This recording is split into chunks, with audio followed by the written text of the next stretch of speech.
What is up, loud and proud crowd? I hope you guys are doing absolutely awesome this morning. I'm in the car with my mom. We actually just got done going to the bank, got that credit card opened up so we can go on those truck park shopping sprees, you know what I'm saying? Right, Mom? Isn't that right? That's what we're gonna do. Careful there. Yeah, no, that's not what we're gonna do. But it is gonna help out because, like I've said, I was supposed to move actually as of a few weeks ago, but not having a truck, sister had a wedding going, all that stuff, it just that weekend and that week in general didn't line up. But now the new goal is within the next few weeks, so right after Christmas area is about the time I'm planning to be moving. I need to start building credit and stuff like that, so that's the reason that we did it. I haven't told you too much, but I am going to be starting to order in some truck parts here very soon in terms of like blank, blank, blank. I'll just leave all that blank for now until you guys actually get to see that stuff. Some pretty expensive items, so that's going to gonna be able to do it that way, and obviously just have the money set aside in an account to pay off that bill every single month. I don't recommend racking up debt. You don't have to. But anyways, right now we're headed actually to the BMV, which is just everybody's favorite place.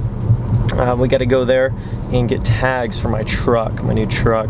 We're gonna try to see if we can transfer my plate. I don't know if we can. Oh my goodness.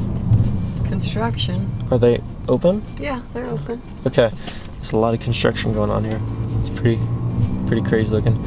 But we're gonna go in here. I already paid my tax on my vehicle at the dealership where I bought my truck, so don't have to pay that today, but we do have to get tags, so I'm hoping it's not too expensive. Yeah, we're looking forward to some snow tonight. We should be getting some snow tonight, maybe some snow tomorrow and stuff like that.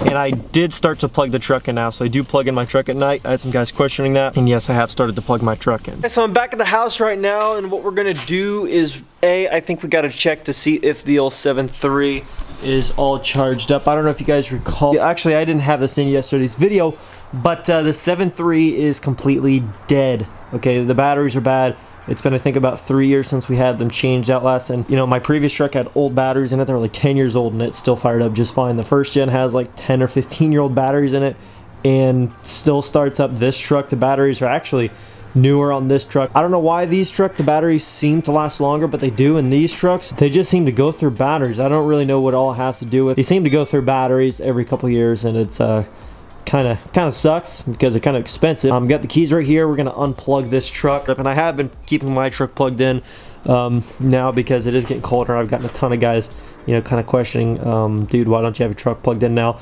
Well, it only been cold for about a week, so I didn't really just get around to parking it back here to plug it in yet, but it is plugged in now. So we're gonna get on to starting up this truck here first.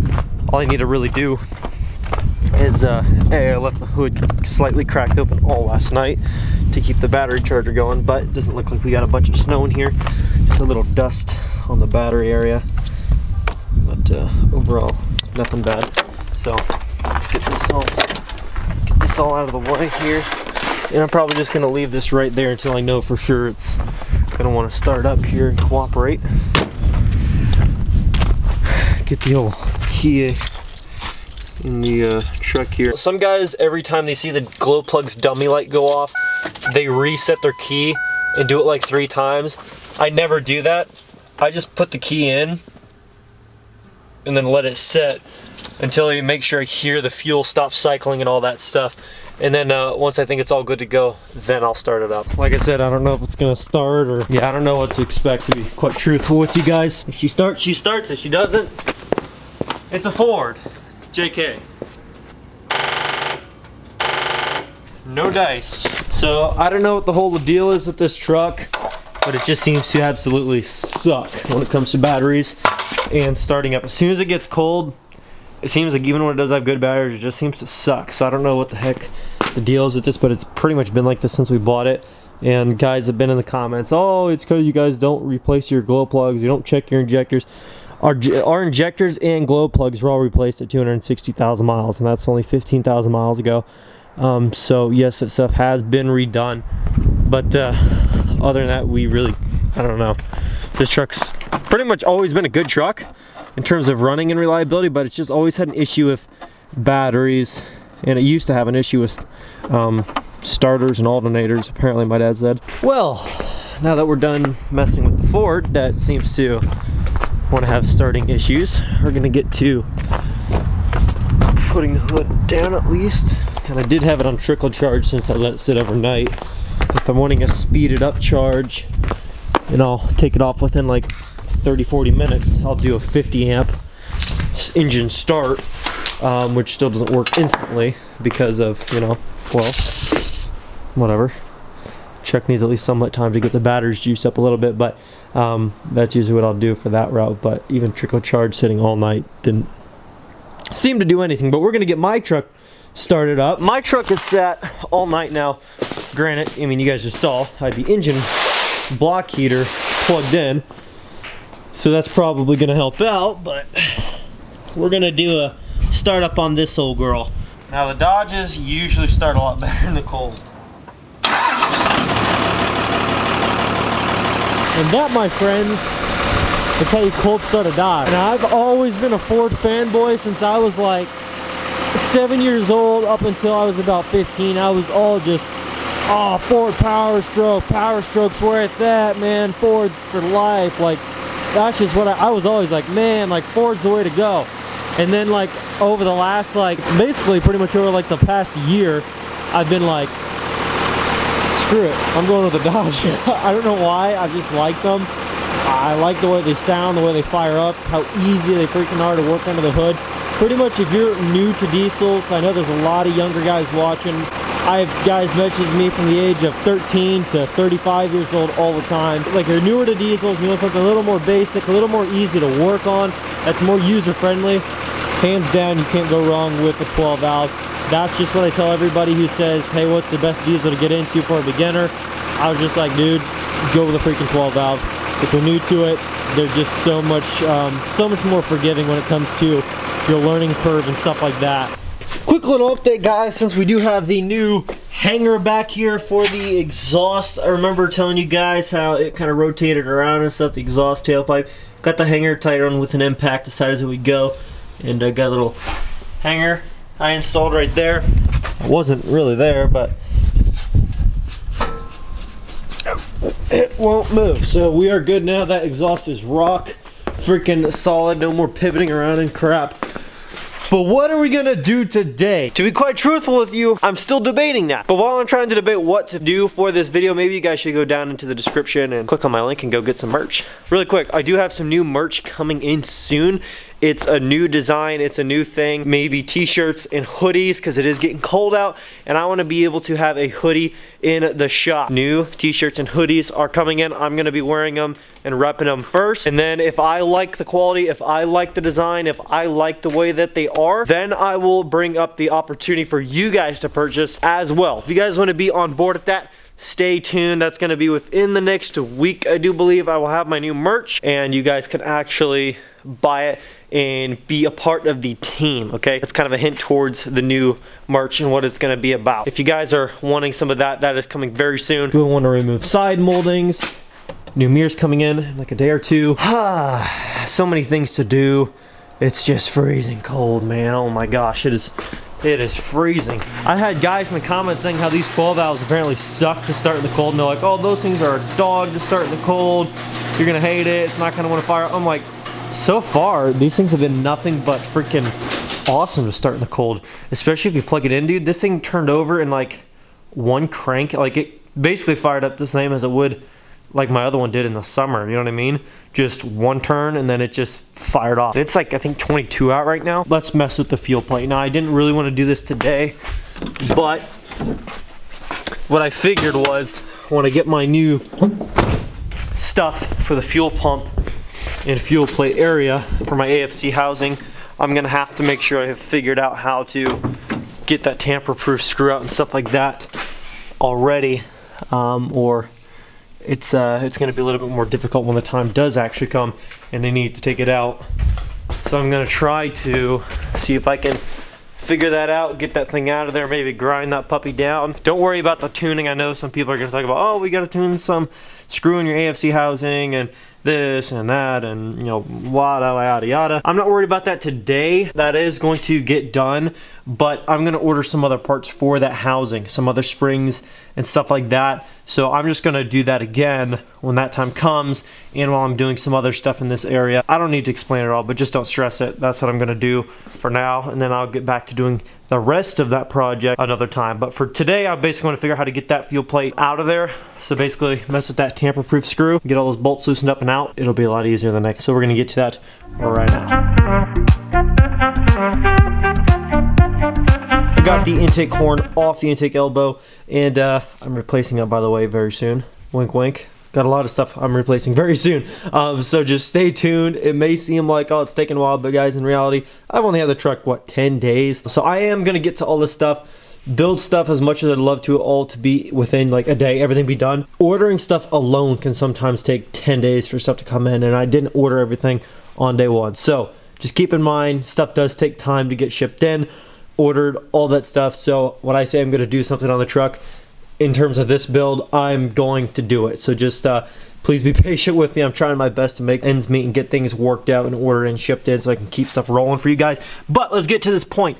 We do have the intake horn off. Now what we need to do, all I did was I took a microfiber towel, I threw it over the grid heater and over this intake pipe to prevent dropping any bolts in or a wrench or something, you know what I mean?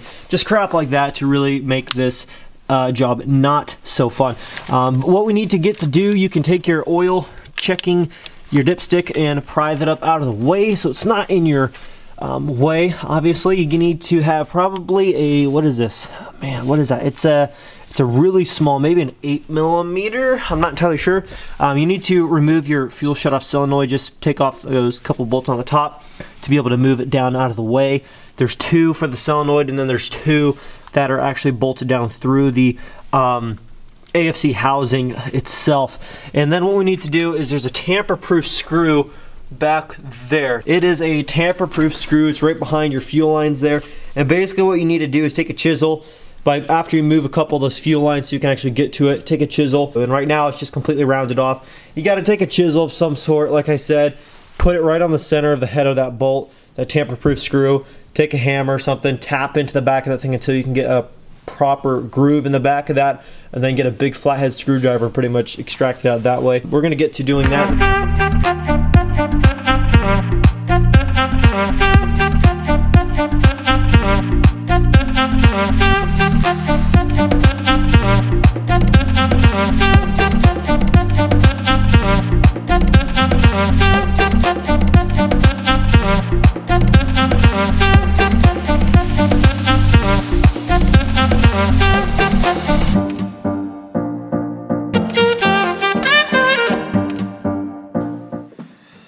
Here's the AFC housing itself. I haven't seen my fuel plate yet, so I don't know if it's been messed with, but by the looks of the AFC housing, it shouldn't have been messed with. Now be careful, because you do not want to drop anything in there. There's a bad day if you drop something in there. If you can get it out with just a normal screwdriver that you cannot drop in there, do that. I'm trying to use an impact because they're in there pretty tight. I pretty much just broke them loose with the impact and taking them out the rest of the way by hand, keeping my fingers on the bolts, these little screws so I don't drop anything in there. If you have really shaky hands, you might want to have somebody else do it because you don't want to drop anything in there. There's your fuel plate. This is that thing that guys normally grind down to put back in there, and a little bit of added horsepower, a little bit more fuel to the system, and then also just a little bit more smoke too at the same time. But for whatever reason you do this, do it for your own reasons. Get a little bit of added horsepower.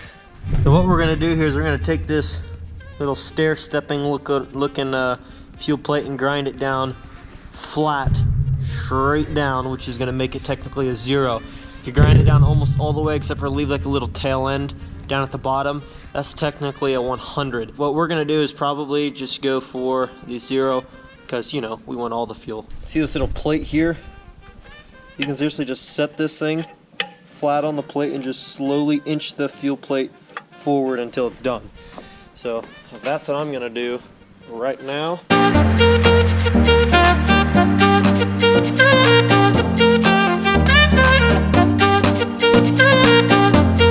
Okay guys, so let me show you what we got going on here. I got my fuel plate ground down to a 0. It's not completely perfect, but it's pretty doggone flush. So that's good. Now you can go and buy these zeros online, but they're gonna range from $50 to $215. It really just depends on the brand that you go with, the place that you go with. a lot of guys that just, if you have anything as basic as a grinder, you can just grind it down yourself. Or if you don't want to spend that $215 unless you don't have a grinder, so you feel like you're strong-armed into getting a $215 or $120 plate, just freaking buy a grinder instead of a plate, and then you got another tool and you can do it yourself. Only takes a couple minutes. And for this thing, we're not going to do any tuning with the AFC housing yet. Like I said, I've got new springs and some stuff coming in specifically for this. All I was looking to do today was get the fuel plate ground down and make sure that I could figure out how to get this one and the taper screw out of this one, off this housing, so when I go back to do it, I can speed up the process a little bit more. And I got it all taken apart, and I did have to kind of jank around with that tamper screw for a while, but I did end up getting it figured out, so now I'm not too worried about that. But like I said, when the rest of the stuff comes in, it is not hard to take off the air horn and a couple of other things just to get to the AFC housing. It's pretty doggone easy, so I'm not worried about having to, redo that big project. It's not going to be anything major at all, just to go back and redo. But we are going to get this all buttoned back up. I'm going to put this thing on the track, and let me show you what we're actually going to do, because this camera, as janky as it is, it should be a little bit better than the GoPro. What you're going to do is put it on here, not drop it down in there in any kind of weird way, and slide it back towards the front of the truck as much as you can if you're looking to get maximum fuel flow. That's just basically going to allow a little bit more fuel to flow to your injectors themselves, and basically what that's going to do is feed it more fuel, give you a little bit more added horsepower. It's going to, obviously, it's probably going to make the truck smoke a little bit more when you really get on it. But all in all, you get a little bit more horsepower gains. How much? I don't know. Guys say anywhere from 25 to 125, depending on, not just on this, on how you do that. The track length that you get with your new fuel plate, if you do get like an upgraded fuel plate, sometimes will have a little bit longer track on there to slide that thing back more. And it depends on how you tune this, okay? Mine, I'm not tuning at all, so I'm not going to get any kind of like 100 horsepower increase out of my little, zero fuel plate today. I might get, and this is just a very, very rough number on the low side, I might get, let's say, 30 to 40 horse out of this, okay? That's all. Now, that's nothing to brag about, but it is an increase, and it's just going to be a little bit of fun in the meantime while I'm waiting for the other stuff to come in. So I'm going to get all this button back up. I got all these little screws and bolts and all kinds of crap laying around, but I'm going to get this all buttoned back up. It probably won't take me more than maybe 15 minutes. And then we're gonna fire this thing up and see how she runs.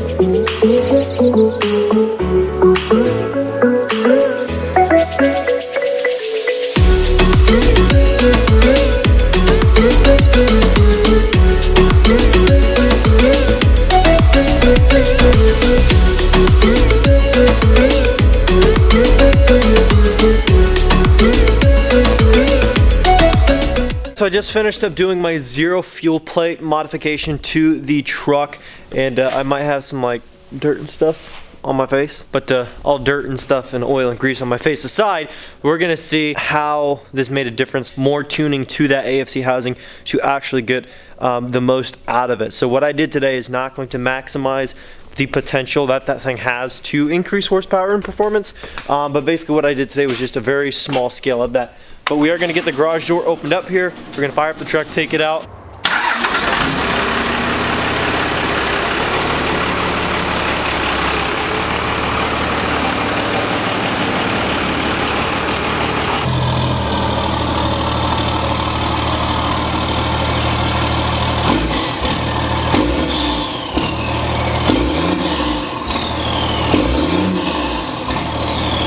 Like I said, there's a lot more modification that can be made to that AFC housing. This is just basically before any of that's done and just with a zero fuel plate.